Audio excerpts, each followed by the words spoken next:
Lo conocen al señor Luis Espinal Camps, que vino el 6 de agosto de 1968 desde España a Bolivia, y fue un hombre y también un nombre. Organizador, realizador, guionista y productor de dos programas, en principio, que se llamaban Grandes Momentos de la Historia del Cine, 18 programas, y Actualidad Cinematográfica. Pero ¿cuál fue, que fue el programa que marcó, digamos, su llegada y también a la televisión y a la historia de la televisión estatal? En Carne Viva, de 1970-71, concebido creativamente para descubrir y contar un país marginal, olvidado y frecuentemente maldecido por su propia gente. Este programa era no una copia, sino algo parecido que él, como productor, pues hacía en España, que se llamaba Cuestión Urgente. Acá vamos a ver a algunos de los personajes, por ejemplo, al famoso David Santalla. Acá ya en los 50 años están, por ejemplo, Waldo Vargas, está el señor Raúl Novillo Alarcón y varios otros de los grandes pues, personajes que empezaron con el Canal 7. Y acá, Gente Linda, si no me equivoco, no, Constelación, se llamaba un programa de la década de los 70, donde se ponía música para jóvenes. En 1970, Banzer dictó muchas disposiciones jurídicas, 10 normas en total, ¿no? Entre decretos supremos y decretos leyes, porque como dictador no podía realizar, no podía, pues, dictar leyes, ¿no?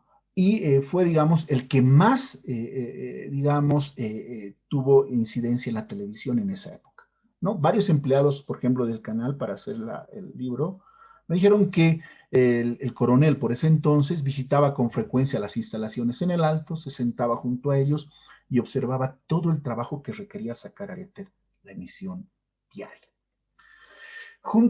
En esa época, junto al brazo operativo de Comibol, ¿no? El gobierno dictatorial de Banzer recibió un crédito de $600,000 para importar 15,000 televisores, los famosos colorados RK o los Zenith, que fácilmente llegaban a costar $600, es decir, 11,824 en ese año, y que el gobierno de Banzer distribuyó a los centros mineros para aplacar las radios que tenían mucha legitimidad y legalidad en el sentido de llamar, si se quiere, ¿no? O en el sentido de convocar y unir a los mineros, ¿no? Entonces, con esto quería doblegar quizás un poco, con este nuevo medio de comunicación, para que se apacigüe, digamos, la sangre combativa de estos mineros. Banzer también no tardó en emitir otro decreto que creaba el Estatuto Orgánico del Canal Estatal, que fue en el año 1977, y después, en ese mismo año, la televisión saltaba al satélite. Y si se fijan bien, todavía continuamos con ese logotipo después de unos 11 años, o digo, después de más o menos unos 7 años, 8 años. Por primera vez, dice, se hacía el uso de la televisión como un medio de comunicación para fines electorales. Sí, fue en la campaña de 1978. No lo digo yo, lo dice el señor Raúl Rivadeneira Prada en su libro La Guerra de los Insultos. Ahí podemos encontrar cómo es que en campaña de 1978, Bolivia, Televisión Boliviana, dispone exclusivamente, ¿ya? Y le da obviamente ese ribete a la candidatura del general Juan Pérez Asbun. En los informativos que emplean más el 50% de la media hora de emisión para mostrar las imágenes de este candidato y muy poco y casi ninguna cobertura para las otras candidaturas que estaban peleando la silla presidencial. Ahora bien, en 1980, imagínense, sale ese logotipo que está en la pantalla. Y era la mosquita parecida a la de Televisión Española de esa época. El sábado 22 de marzo por la tarde apareció muerto el sacerdote y comunicador jesuita Luis Espinal Camps en el kilómetro 8, camino a Chacaltaya. Había sido torturado y asesinado de forma brutal y desalmada. Era el preámbulo de lo que se venía el 17 de julio de ese año, es decir, el golpe de Estado de Luis García Meza. La televisión estatal no estaba exenta de aquello, porque agentes del nuevo gobierno de facto también asaltaron violentamente las instalaciones de Canal 7 la Radio Panamericana y Fides, y también el matutino Presencia. Es decir, se hicieron con el Canal 7, y precisamente muchos de los trabajadores, me cuesta decirlo y lo digo, pues se alinearon al nuevo gobierno de facto, y precisamente desde Miraflores empezaron también, del cuartel general de Miraflores, empezaron a hacer unas transmisiones. Ahora bien, en 1980 también cambia otra vez el logotipo, ya tenemos otro ahí, ¿no? Y aparecen una serie de programas, por ejemplo, una telenovela y el toque de queda de la famosa Rosa de Lejos, que creo que hoy la están pasando en Palenque TV, porque a partir de las 9 ninguna persona podía andar en las calles, y obviamente en ese momento pues emitía el Canal 7 este programa, ¿no? Más programas infantiles, por ejemplo, el show de Ciruelito, ¿no? El Conejo Ricky hizo 2 programas de televisión después de venirse, o de llegar de Canal 13, televisión estatal, o televisión universitaria, perdón, y La Democracia y la televisión estatal. Es decir, el 10 de octubre de 1982, fíjense cómo este canal de televisión está también muy, pero muy apegado a la historia política de nuestro país. Y no podía estar pues exento de aquello, porque todos los gobiernos de turno, incluyendo este y el que obviamente seguramente lo va a preceder, pues va a tomar también por asalto el canal estatal. La entrevista con Barbie, Klaus Barbie, en 1983, que causó mucho, pero mucho furor, porque fue la exclusiva de Canal 7, que después fue vendido, creo, a la televisión francesa por algo así de más o menos $30,000, ¿no? Y hubo una serie de cositas extrañas y raras en aquel movimiento. Carlos Soria Galvarro fue el que pues, le entrevistó en el avión a este famoso carnicero del año. La entrevista con Barbie, ¿no? Nace de cerca en 1983. ¿Y quién le da el nombre al señor Carlos Mesa? Le da el nombre el señor Oscar, si no me equivoco, Soria, ¿no? El, el, ¿Cómo se llama? Si Oscar Soria, el guionista, ¿no? Le da el nombre de cerca, y precisamente en 1983 nace este programa emblemático de la televisión nacional. La televisión y el neoliberalismo, sí. Cuando el neoliberalismo se implanta con el 21060 en el gobierno de Víctor Paz Estenssoro, también empiezan ya un año antes a pulular, como si se quiere, o a nacer los canales privados. En Santa Cruz salen los 2 primeros canales, y en La Paz, el 20 de octubre, sale el canal 9, Paseña de Televisión, propiedad del señor Raúl Garafoy, ¿no?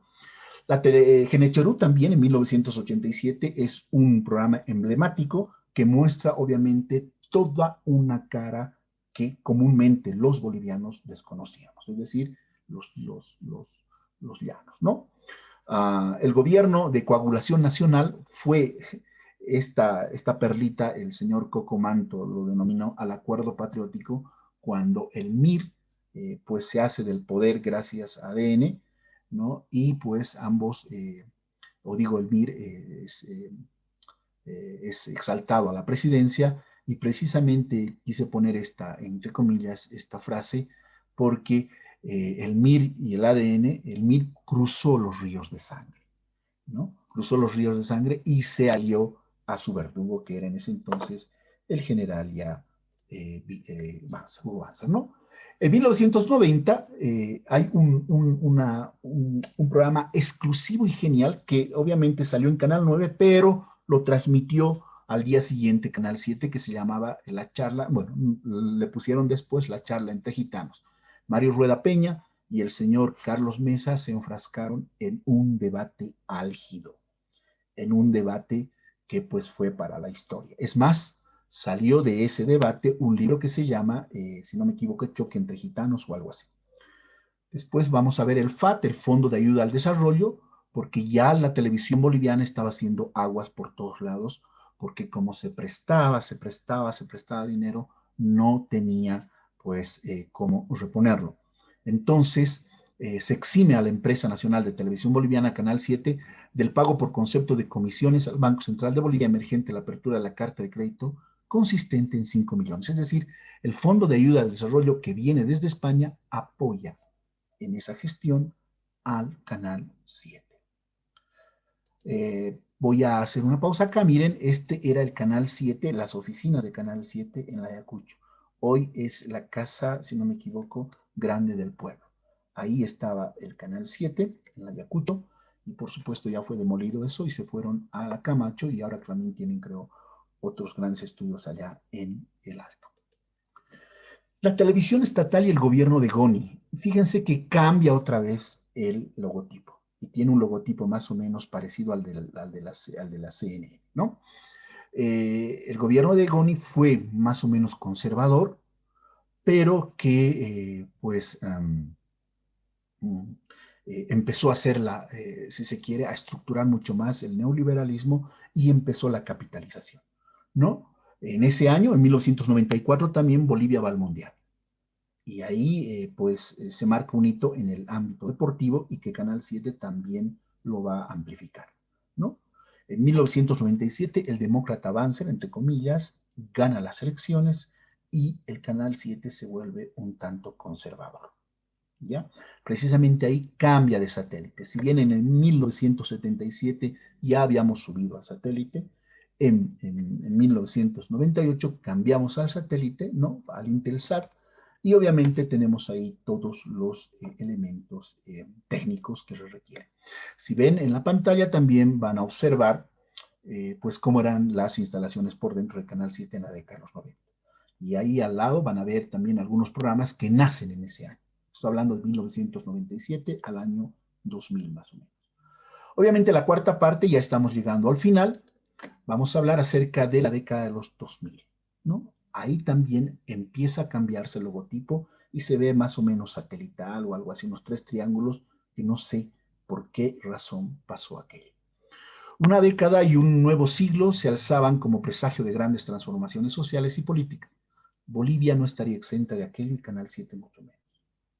Su potenciamiento tecnológico y el cambio de su programación serían factores preponderantes. Y lo vamos a ver más adelante si el tiempo así nos requiere, así nos permite. La muerte de Banzer en julio de 2001 y obviamente con la muerte de Banzer asume el vicepresidente, en este caso el señor Tuto Quiroga, y por supuesto también el Canal 7, al margen de difundir aquello, sigue teniendo el corte conservador. ¿Ya? Las elecciones generales del 2002, donde ciertamente pues gana el movimiento, perdón, gana el MNR, en el segundo lugar sale el movimiento al socialismo liderado por Evo Morales, y en tercer lugar la nueva fuerza republicana. Entonces se va a configurar también, o va a querer cimentar todavía el neoliberalismo, y van a ser quizás los últimos resabios de esa ideología o de ese elemento económico, ¿no? Goni y la televisión y Octubre Negro. En esta coyuntura del segundo gobierno del presidente Gonzalo Sánchez de Lozada, se intentó volver a una programación algo similar a la de su primer periodo, que era el 93 o 97. Pero la estrepitosa caída de su gestión por causa de la guerra del gas y Octubre Negro dejó inacabados muchos proyectos. En ese contexto, en la agitación política que sacudió al país en los 2 años y 2 meses siguientes, el canal no logró adoptar una línea informativa definida. Además, su programación mostró un paulatino deterioro.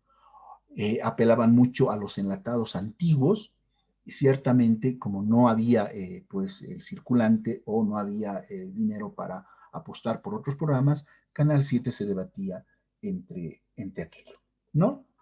El 2006 todos conocemos que gana el movimiento al socialismo. Y nos guste o no, el señor Morales marca un antes y después en casi todos los ámbitos de la vida y también en la televisión estatal. Y vamos a ver por qué, ¿no? Porque experimentó profundos cambios sustanciales, sobre todo tecnológicos, pero no programáticos, ¿no? Cambios que devinieron en la adopción, por ejemplo, del sistema digital y otros elementos técnicos que transformaron la cara de Canal 7. En ese contexto y en esa época, llegaba la televisión boliviana a 123 poblaciones urbanas y rurales. Terminó después copando todas las poblaciones, es decir, todos los municipios. Un estudio de aquella época señalaba que Canal 7 adolecía de muchos síndromes que la hacían endeble y poco profesional. producto obviamente, decían, de la herencia neoliberal y de gobiernos de derecha, ¿no? Por ejemplo, malos manejos que llevaron al déficit, al colapso económico, no existía una organización alguna en la programación, la manipulación informativa e injerencia política eran el pan de todos los días y lo sigue siendo, y cayó en un deterioro progresivo de los equipos que ya eran también obsoletos.